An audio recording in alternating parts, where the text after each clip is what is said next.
have Pastor John coming back and teach us from Genesis chapter 27. The passage is coming from 30 to 44. And the topic is the curse of the ungodly son. Okay, Pastor.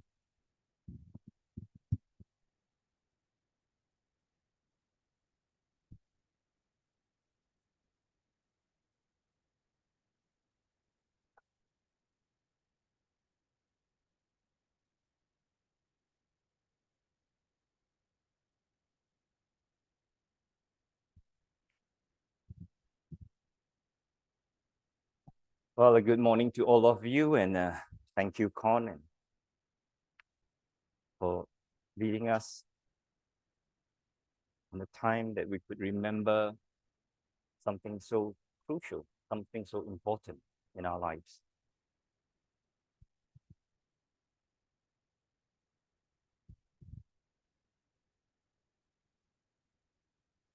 All right. Good to have you also if you're on Zoom with us, and turn with me this morning to Genesis chapter 27. And we'll be looking at verses 30 to 46 to the end of the chapter. And the topic is the ungodly son got cursed. We just wonder, and we don't like the word. But that's the truth. To God, there are only two types of people. Those who are obedient, you get blessed. If you're disobedient, you get cursed. There's nothing in between. And we've been looking at the life of Abraham, Isaac, and now leading into Jacob. How God, in his eternal plan, his great plan of salvation to redeem all of us, started with Abraham, leading into Isaac, and also Jacob.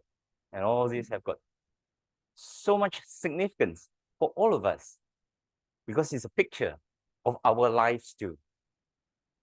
So, with that in mind, I hope you've got your Bibles with you, and I hope you're taking notes. Let's pray before we begin.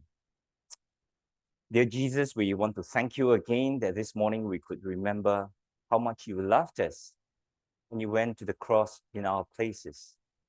We want to thank you, and we will never be able to thank you enough.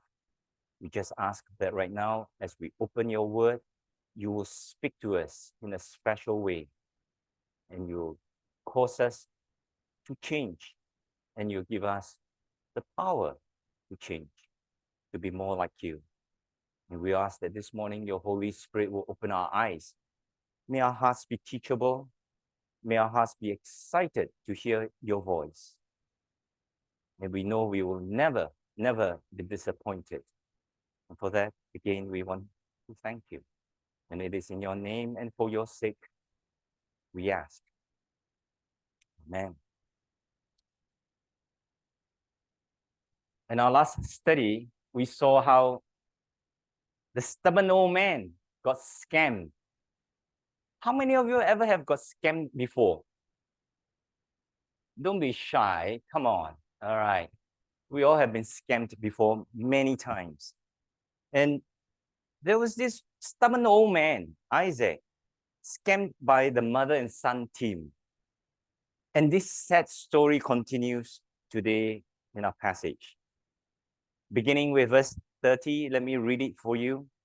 Verse 30 reads, after Isaac finished blessing him, and Jacob had scarcely left his father's presence, his brother Esau came in from hunting. Jacob almost ran into Esau, who just returned from hunting. And it would be hilarious, don't you think? If Esau were to catch his brother, Jacob, in his best clothes, how is Jacob going to lie his way out of it? I just wonder, what would you say if you're Jacob and you got caught by Esau? Hi, bro. How's hunting today? What are you doing my clothes? Oh, did you know? Today is cosplay day. How many of you know what's cosplay? All right. It's people in ridiculous costumes pretending to be someone that they are not. And it's so popular in Asia. The last time we were in Melbourne, we went to this huge conference center and it was packed with people wearing ridiculous costumes. We don't know. But he didn't get caught. And Esau went to the kitchen. Verse 31 and 32 reads, he too prepared some tasty food and brought it to his father. Then he said to him, my father, please sit up and eat some of my game, so that you may give me your blessing. Verse 32. His father Isaac asked him, who are you? I'm your son, he answered, your firstborn Esau. Obviously, Isaac never expected another son to appear so soon. And this was really further proof that Isaac was intending to give Esau everything and no intention of giving a blessing to Jacob. And it didn't take long before Isaac realized that he had been deceived. And suddenly, verse 33 tells us, Isaac trembled violently and said, who was it then that hunted game and brought it to me? I ate it just before you came, and I blessed him. And indeed, he will be blessed. Verse 33 tells us, Isaac trembled violently. In the NIV, if you have a King James or NASB, it's the word exceedingly or uncontrollably. And it literally took a few minutes before Isaac was able to speak again. And when he found his tongue again, he asked Esau, who was that deceiver? And of course, Isaac already knew the answer to that question.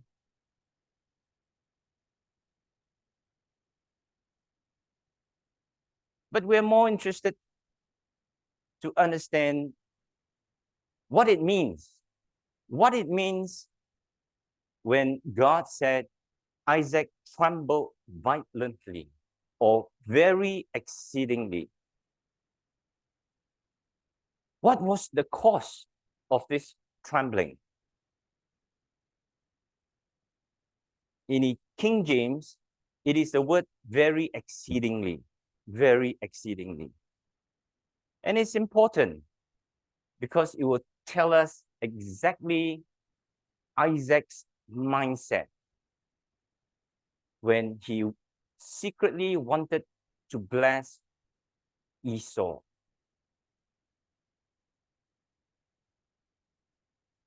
Let me just flash for you what these few words would mean in Hebrew. From the dictionary, the word tremble,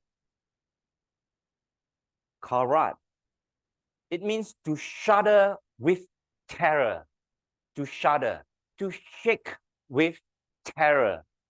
Now, this terror is not just fear. It's more than fear. It's being terrified, as if he was near death or he had seen something supernatural. And you realize that you can tremble in the most unimaginable way.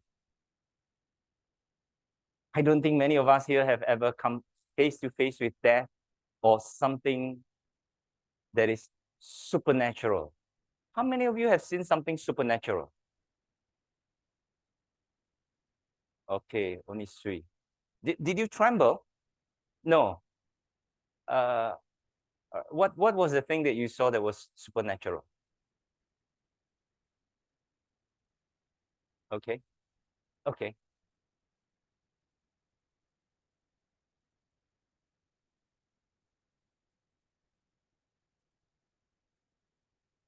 Half a what? Half a dog walking.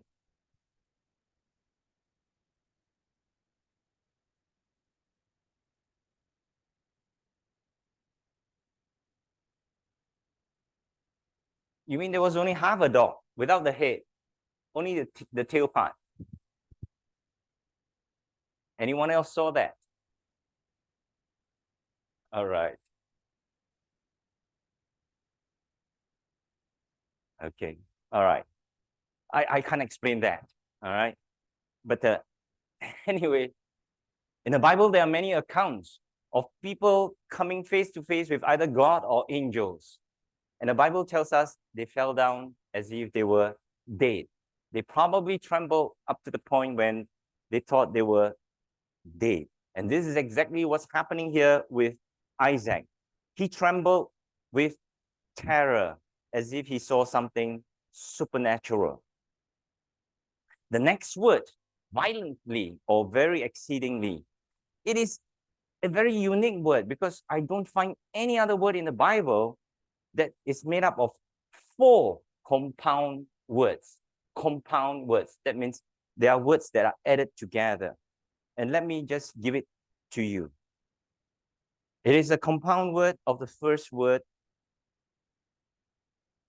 karada, which means fear, reverential fear.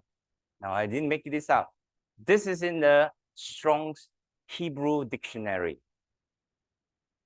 This word, if you look at it, karada, it comes from the same root word as the first word, tremble, which is karat. But it's made up of 3 other parts. And these other 3 parts reads great, with, and vehemence. It means with intensity. Intensity. One Hebrew scholar translated this verse this way. He trembled, a trembling, a great, unto excess.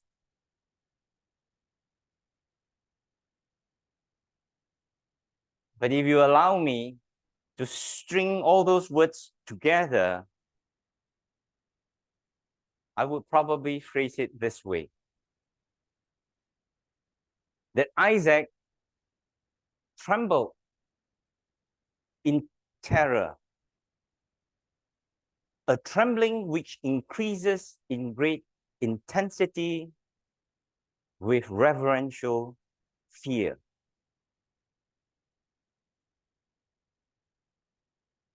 This verse has got 2 words that is repeated. And when 2 words are repeated, it is very, very unique. And it is very significant. Tremble with great trembling. Meaning Isaac was petrified.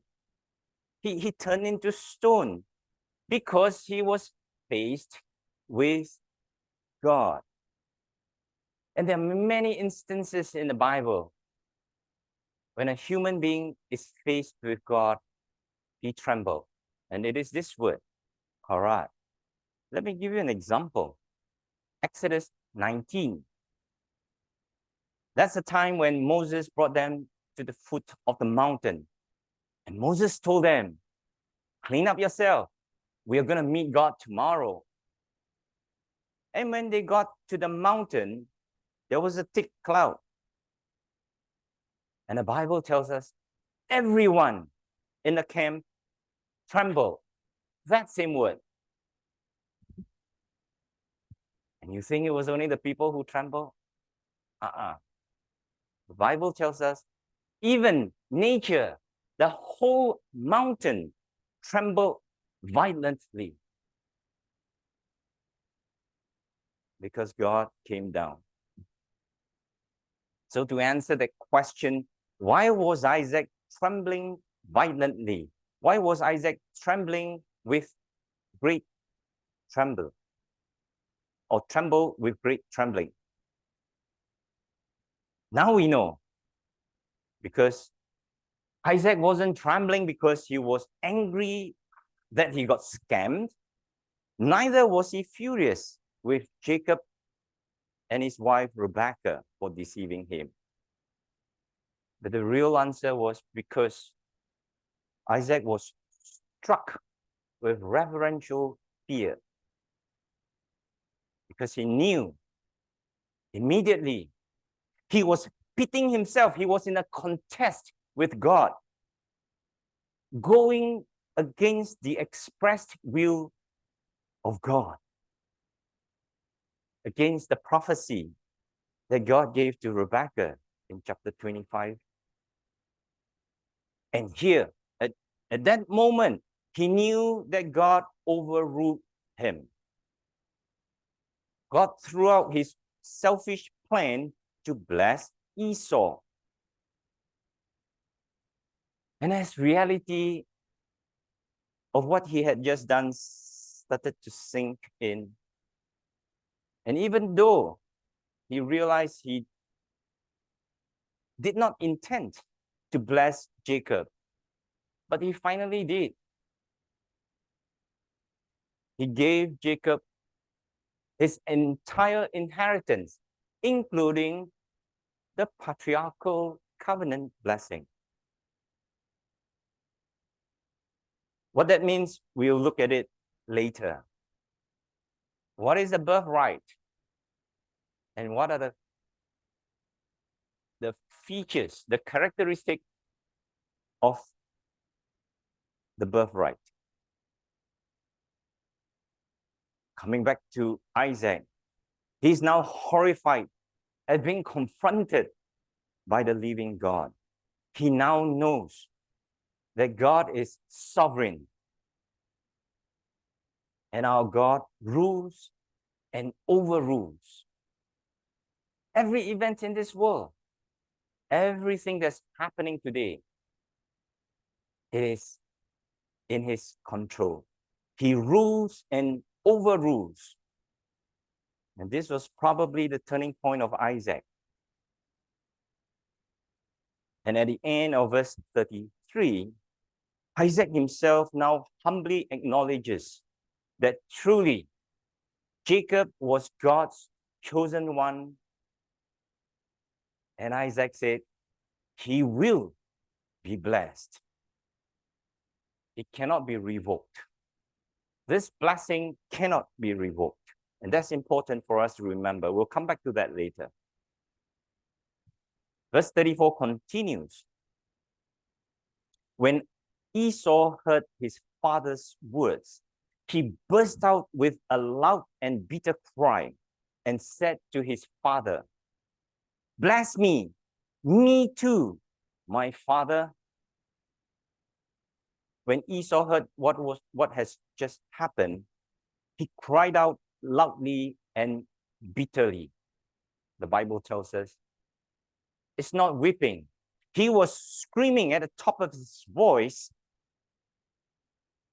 to ask Isaac, his father, for another blessing. Because now he's looking at the possibility of having nothing at all from the inheritance. Verse 35, but Isaac said, your brother came deceitfully and took your blessing. It is an interesting sentence.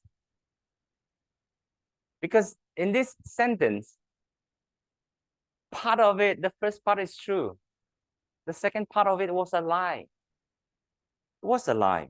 Because in the first part, it was true that Jacob did deceitfully obtain the covenantal blessing. But in the second part, what Isaac said was a blatant lie. Because the covenantal blessing did not belong to Esau. Even before they were born, God gave it to Jacob. Yes, Jacob only deceitfully took what belongs to him, and in a wrong way, we might add. But we can say that he only took what God has given to him. And we need to pause for a moment here and take a look, because at this strange moment, Isaac being the patriarch, he could have straightened out all the wrongs that he did. All these 70 years. Can you imagine 70 years? Isaac was telling a lie. And right here and now, he could have straightened it all out by telling Esau that God had given the birthright to Jacob even before they were born. But no, he chose not to do it. Even having just encountered God, he chose to perpetuate this lie. And he told Esau that it was your birthright that he stole. So the question is, why? Why would Isaac want to continue with this lie? And this is important because many of us, we come from, maybe if we're not rich, then it's not a problem. There's not a question of inheritance. But in the Chinese culture, the inheritance is very important. So why would Isaac want to continue with this lie? Even though he knew he was old and he thought he was dying, but he chose to continue with his lie. And I really don't know because the Bible doesn't tell us. I can only hazard a guess. And if I'm Isaac, I probably would lie to Esau because I was afraid of him, or I am afraid of him.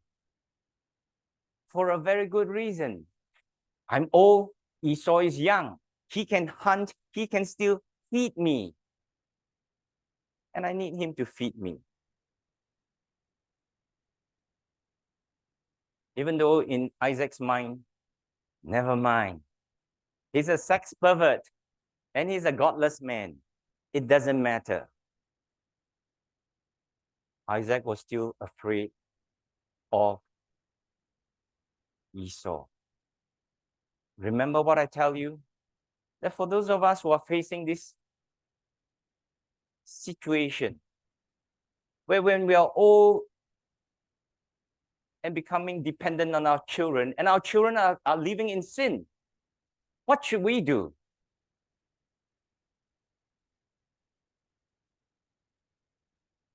Continue to tolerate their sin? No. We need to speak God's word into their lives, even though they are adult, and fearlessly pull out their hair. Fearlessly pull out their hair. This lie of Isaac encourages Esau now to criticize Jacob. Because in verse 36, Esau said, "Isn't he rightly named Jacob? This is the second time he has taken advantage of me." He took my birthright. And now he has taken my blessing. Then he asked, turning to Isaac, he asked his father, haven't you reserved any blessing for me? An interesting verse. Because here, firstly, we find Esau insulting Jacob by saying that Jacob truly lived up to his name. The schemer, the cunning schemer, the heel grabber, the thief who first stole his birthright. And now he also took his blessings. Yes, Jacob was a cunning schemer. We all know that. He knows that. But what does that make Esau? Because in this verse, Esau openly admitted that he had sold his birthright to Jacob. And then he went on to secretly conspire with his father to repossess his birthright again. What does that make Esau? He's no better than Jacob because he's a dishonorable man and a thief. The second interesting thing we can take from this verse is that notice here, Esau understands that the birthright given to Jacob included other blessings, meaning money, wealth, assets. And that's what we are most familiar with when we are talking about inheritance. We only think about the assets, the money. And Esau knew that other than the birthright, there are other blessings. This is where we'll pause to take a look quickly at the three components of a birthright. A birthright. There are three components. The first one, which we are most familiar with, which we always speak about, is what we call the double portion. It is the assets, the wealth, the money, the houses, the land, the animals. That's the first part. But the birthright also consists of the headship, the leadership of the family or the clan. And we'll see this clearer when we get to chapter 49. When this leadership is spoken of in the form of the scepter, the scepter.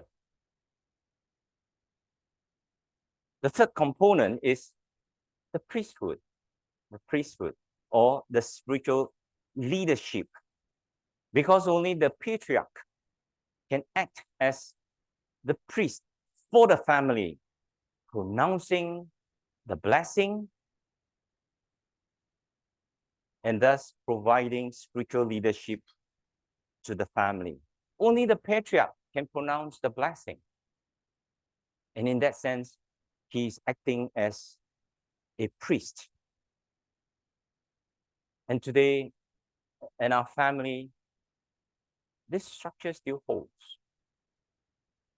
If you are the man, the husband of the family, these are the functions that you perform.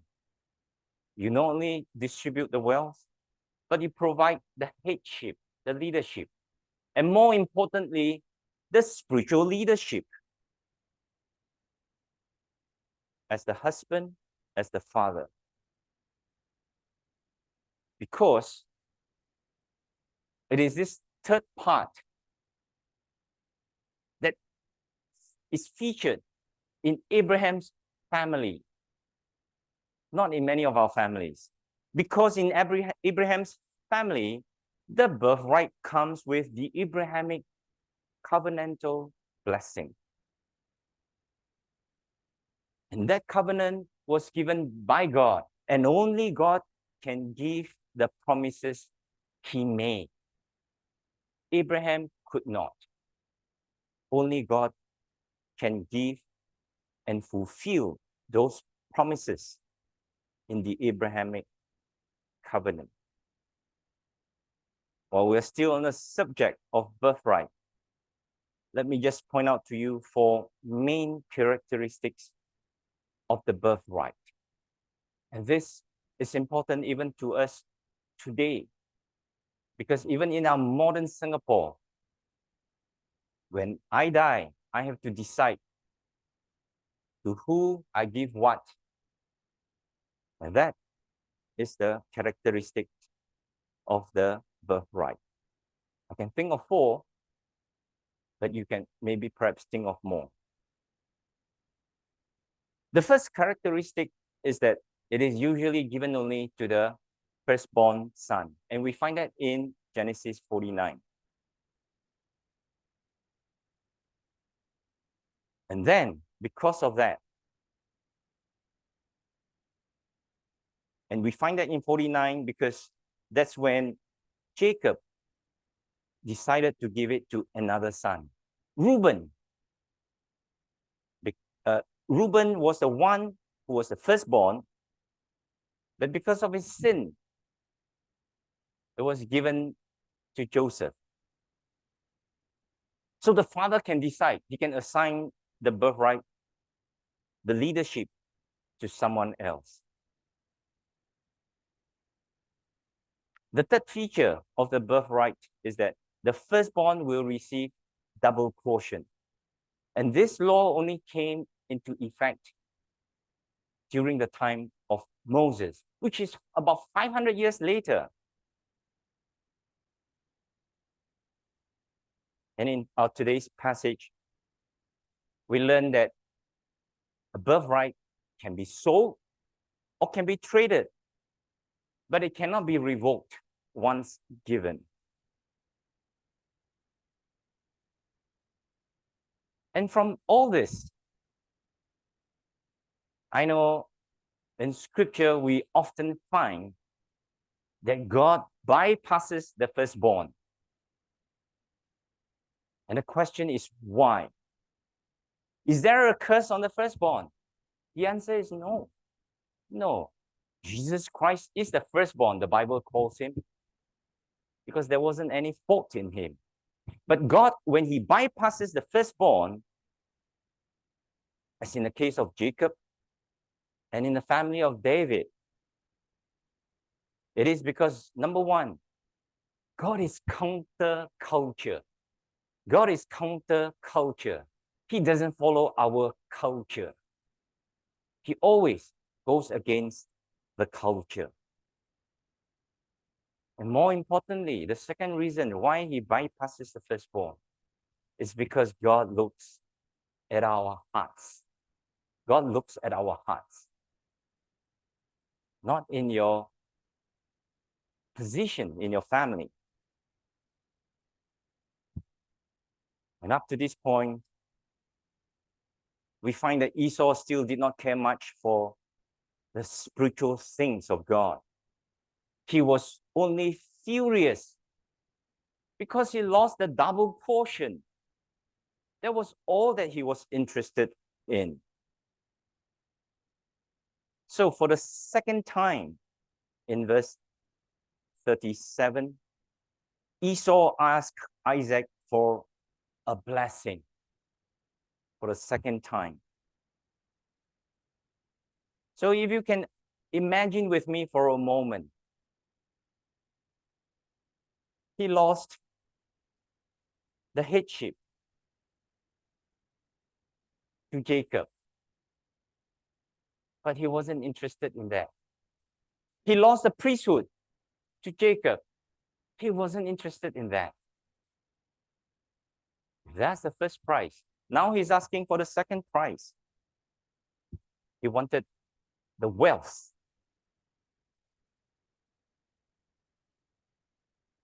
And verse 37 continues. Isaac answered Esau, I have made him lord over you and have made all his relatives his servants, and I have sustained him with grain and new wine. So, what can I possibly do for you, my son? What Isaac was saying here is that Esau, I have given everything to Jacob. There is nothing good that is left that I can give you. There is nothing good left that I can give you. And here, once again, we see Isaac's intention to give everything to Esau and leaving nothing for Jacob. This blessing was total and complete. There's nothing left. And Jacob has got it. Verse 38, Esau said to his father, "Do you have only one blessing, my father? Bless me too, my father." Then Esau wept aloud. Wow. We ask, how could a macho, skillful hunter, as the Bible calls him, weep? Why did he cry? And God gives us the answer in Hebrews chapter 12, verses 15 to 17. All this while, we only focus on verse 16. But today we're going to look at verse 16 in its context.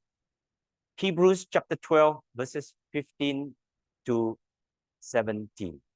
Verse 15 reads, "See to it that no one falls short of the grace of God, and that no bitter root grows up to cause trouble and defile many. See that no one is sexually immoral or is godless, like Esau, who for a single meal sold his inheritance rights as the oldest son." Verse 17, afterward, as you know, when he wanted to inherit this blessing, he was rejected, even though he sought the blessing with tears. He could not change what he had done. Those are very strong and solemn words. It speaks of an unbeliever who's immoral and godless, who would end up for eternity in hell because of what he had done. It is your lifestyle that's going to condemn you. It is not what you claim. You and I can claim all you like. Oh, Jesus is an amazing God. I love him. You can say all you like. But how is your life turning out to be? That is important. In the context of Hebrews chapter 12, referring to Esau, God warns us in verse 17 that there are people who will come short of the grace of God, meaning they did not receive the grace of God, and they will not make it to heaven. Instead, they will be shocked one day to find themselves in hell. Why?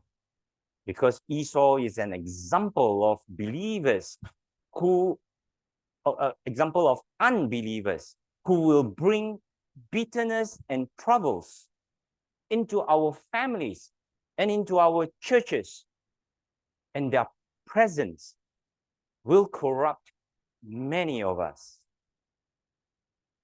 This is what God is saying here. And this, even though it was a description of Esau, and that is not all, because verses 16 and 17 continues. God tells us that Esau did not have a heart that was capable of repenting. But why did he weep? And we see many people coming to churches and they cry and cry. But they're faking it. And I can tell you for a fact, I saw it with my own eyes. I was in the church. And just across the aisles, this lady was on her knees, crying and crying. And as she was crying, it disturbed me because I'm not used to such things. And I personally will never allow it, but it's not my church. And as I turned to look at her across the aisles, you know what she did? She turned up her head to look at me. And I almost dropped dead because that lady was faking it. It was not tears of repentance. He was not sorry for all the sins he had committed against God. But his tears, they were tears of sadness, yes, because he lost the blessing of the wealth. And God said that when he sold his birthright, Esau cannot reverse what he had done because he had sold his soul to the devil. Can I encourage all of you today? Evaluate what you're doing with your life. We need to work with commitments to our families, yes.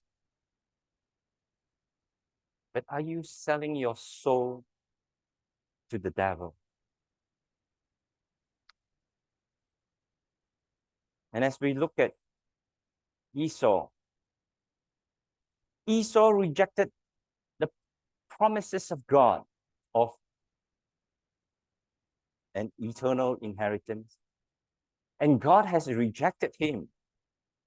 So he has lost his earthly inheritance and his eternal inheritance as well, which is eternal life. But in the case of Jacob, he was a crook, but he was also a spiritual man. And by faith, he gladly received the promises of God. And therefore, he was able to receive both earthly blessings here and now, and then eternal blessings later when he moved on to the next life. The Apostle Paul taught this biblical truth in 2 Corinthians chapter 7, verse 10. 2 Corinthians chapter 7, verse 10.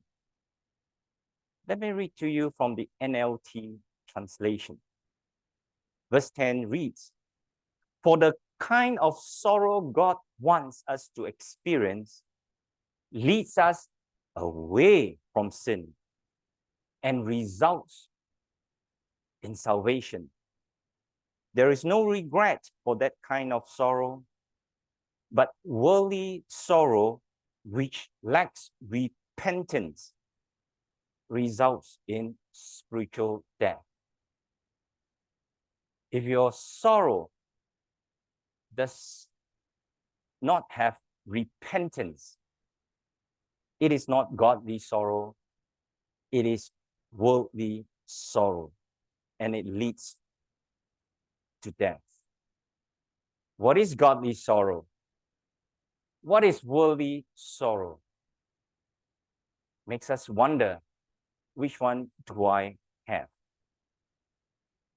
To put it simply, godly sorrow is sorrowing over sin that we commit against God, against the God who loves me, Why would I do that? Why would you hurt your wife by having an affair with a woman if you claim you love your wife? That's godly sorrow against a person whom you love. But worldly sorrow is sorrow for the loss of material stuff. Material stuff. Take a look at Cain. And there are other examples all the way into the New Testament. Judas Iscariot. They all cried. Why? Because Cain was rejected. He did not find acceptance from God because he disobeyed God. Judas cried because he lost his fame. He thought he's going to have if Jesus came into power. And today we see all this played out in our world today, all the time. Because the unbeliever will constantly be chasing after earthly wealth. And they will only believe in the here and now. All that matters is the here and now. And what is important are the things that they can see and touch.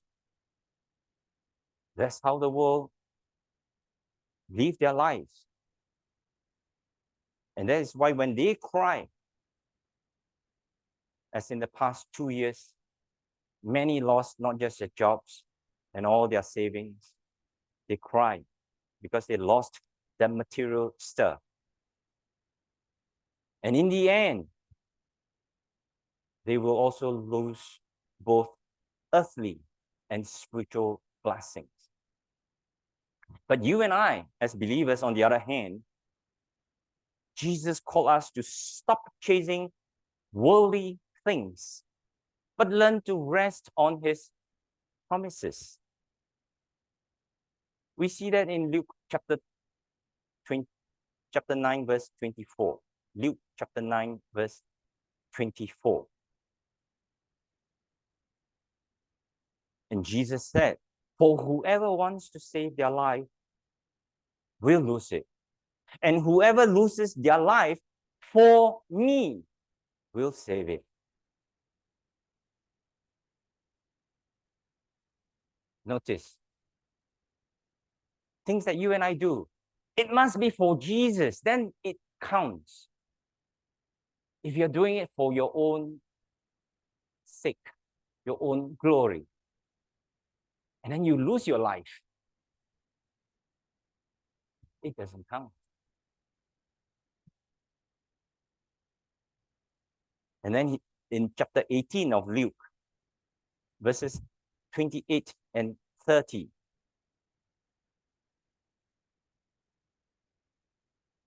and you may be like Peter asking Jesus today, "Lord, we have left all we had to follow you." And Jesus replied in verse 29, "Truly I tell you," Jesus said to them, "no one who has left home or wife or brothers or sisters or parents or children for the sake of the kingdom of God will fail to receive many times as much in this age and in the age to come, eternal life." Jesus himself said, today he came to give us abundant life here and now. And then after death, we have eternal life. And this promise of God, promise of Jesus, he will keep. And I'm sure many of you have experienced this. Evelyn and I, we can testify to you that God has given us not just enough, but more than enough. More than enough. God will not shortchange me. And this is a promise to all of you.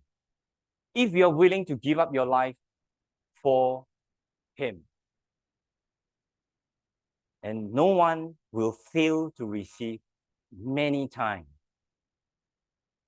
You won't be rich like Elon Musk, but you'll be so happy that every day as you walk, there is a spring in your step and you can whistle.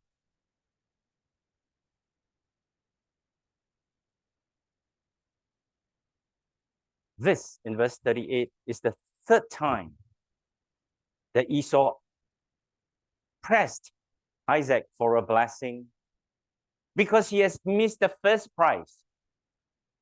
And then now he has missed the second prize.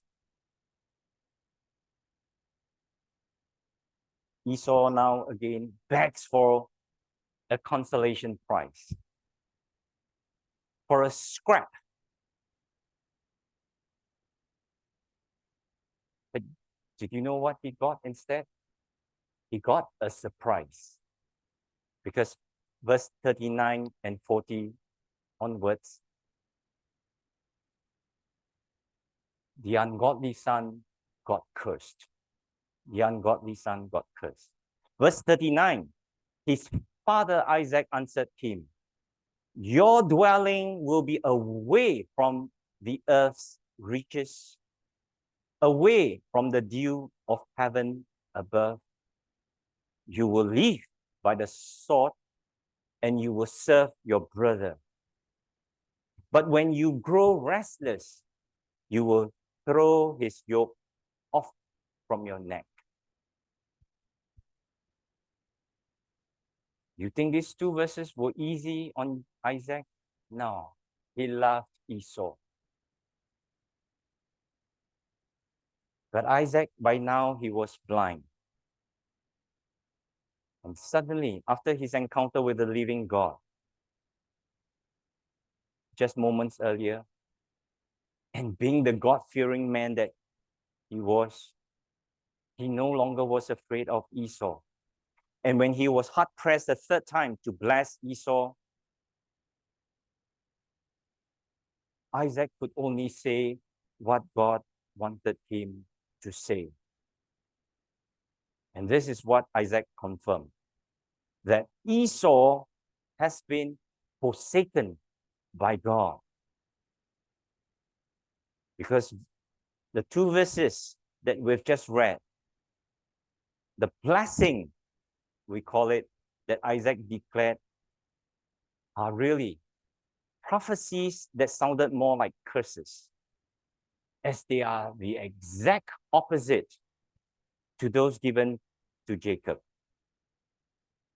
Take a look. I'll just list them out for you here. Away from the fertility of the land, away from the dew of heaven. That was what was promised to Jacob. But now Esau will be placed away from Jacob. And then he will live by his sword, which means that he will live a life of violence. And Jacob will rule over him. But there will come a time when Esau will break free from Jacob's authority, which is exactly what we see in history, all the way from the time of Esau to the setting up of Edomites in the south of the Dead Sea. They have been fulfilled all the way to the time of Jesus. Verses 41 and 42 continue. Esau held a grudge against Jacob because of the blessing his father had given him. He said to himself, the days of mourning for my father are near. Then I will kill my brother, Jacob. When Rebekah was told what her older son Esau had said, she sent for her younger son Jacob and said to him, your brother Esau is planning to avenge himself by killing you.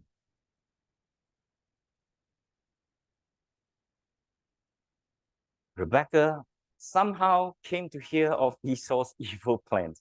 We don't know how, perhaps through a servant one of her spies. Remember, we said Rebecca is really good at spying. She was probably the first director of CIA, And here she heard, and immediately she goes to Jacob and warn him of Esau's plan. For Esau, he thought his father Isaac is about to die. And he says, I can wait. As soon as he's dead and the mourning days are over, I'm going to kill that guy. Why? Because father, the patriarch, is dead. Jacob has the blessing. And if Jacob dies, who now becomes the patriarch? He. That was his thinking. But Rebecca, as Rebecca is, she sprang into action. In verse 43, now then, my son, do what I say. Flee at once to my brother Laban in Haran. This is again the third time Rebecca used this phrase. Just do what I say. Just do what I say. All right. So there are some people in our own lives, they have this really favorite phrase, isn't it? All right. They come to us and say, just do what I say. Don't ask questions. Don't think, because you're not paid to think. All right. But that's her character. And she told Jacob, flee at once to my brother Laban. Her plan is to send Jacob away quickly to safety. And Rebecca said, go stay with Uncle Laban in Haran, because that's where she knows Jacob will be taken care of. Verse 44, stay with him for a while. In some of your translation, which is more accurate, it says a few days, until your brother's fury subsides. Verse 45, when your brother is no longer angry with you and forgets what you did to him, I'll send word for you to come back from there. Why should I lose both of you in one day?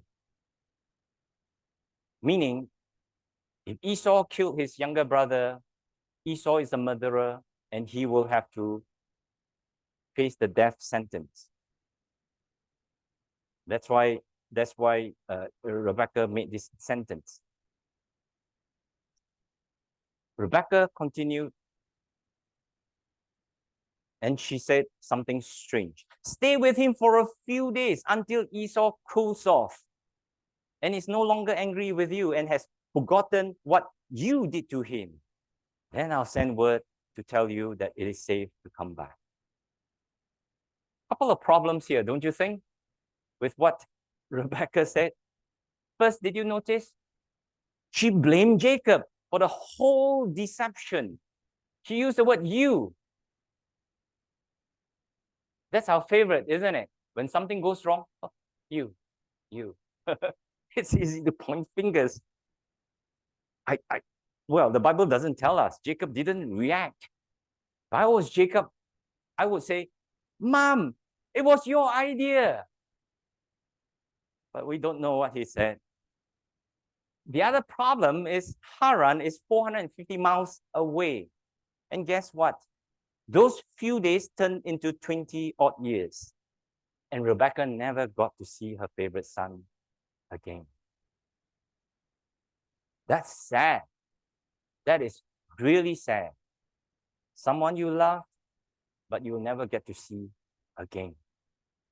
Verse 46 concludes this chapter.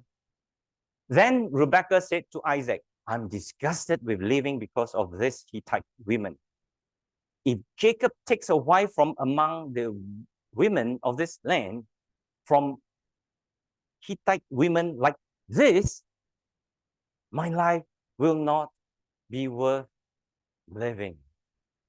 You know, the last part is very interesting because it sounded like something that came out from our Chinese drama or our Korean, K-pop dramas. When the mother is so upset, where now the mother is threatening suicide. But Rebecca was only just play acting because she's trying to get Isaac to agree to send Jacob away for safety. And we don't know whether Isaac knew of Esau's threat or not. We don't know. But what we do know is now the whole family is now in a big mess. It's in a big mess. Don't you think so? Son trying to kill son, your wife scam you, What else can you ask for? It was in a big mess.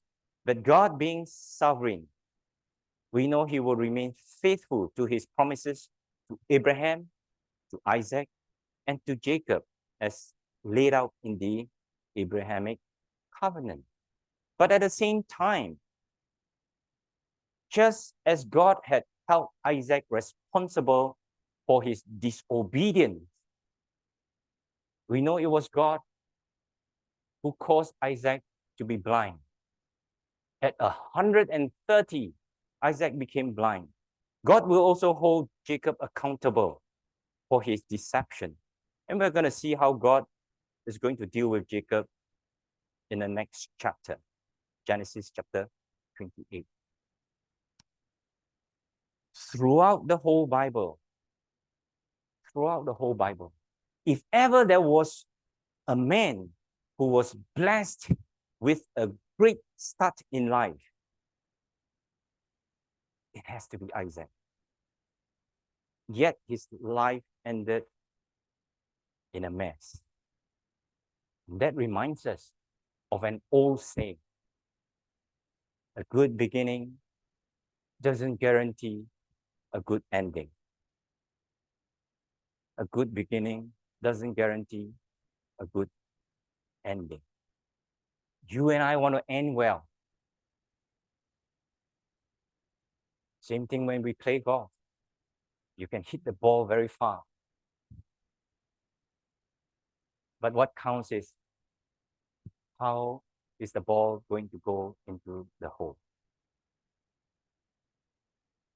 And we find in scripture a long list of people whose lives ended tragically. People like Lot, Gideon, Samson, King Saul, and even King Solomon, just to name a few. And today we can add Isaac to that list.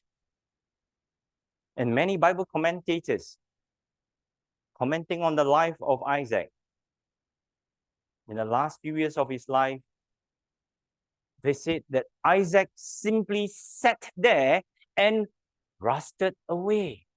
Rusted away. Can you imagine if somebody said that of you? You just sat there on your butt doing nothing and you just rusted away. So, the big question is, at the end of Isaac's life, will we find a picture of a rusty old man? We'll find that out in our next study. But as you think about that question, you and I have to remember that Isaac has got another 50 years before he died.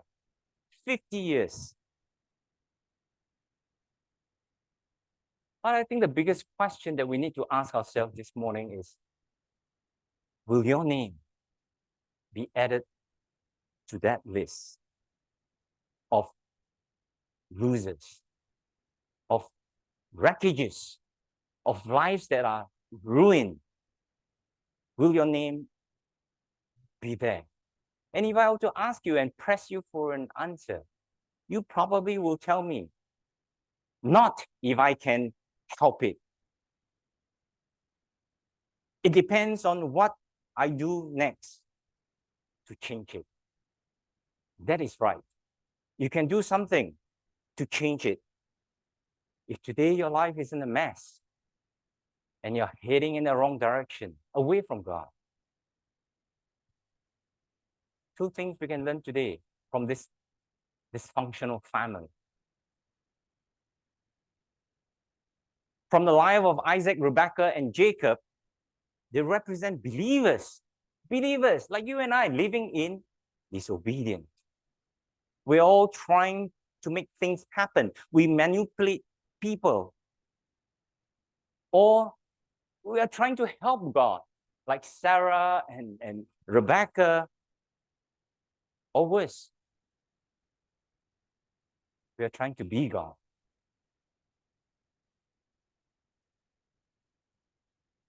And if that describes your life, it'll turn out badly for you. You will end up in a heartbreaking disaster, just like this family, because we are all trying to do God's will in our own strength, in our own way, and in our own timing. The other lesson we can learn from this family is from the life of Esau, who represents the unbeliever. And if, like Esau, you are an unbeliever this morning, you have no interest in God or spiritual things, you will receive God's curse, and you will continue to be a slave to sin for all your present life. And then you'll spend eternity in hell in your next life. But your life doesn't need to end this way, because you can run to Jesus. You can run to the cross by first admitting that you're a sinner, doomed for hell.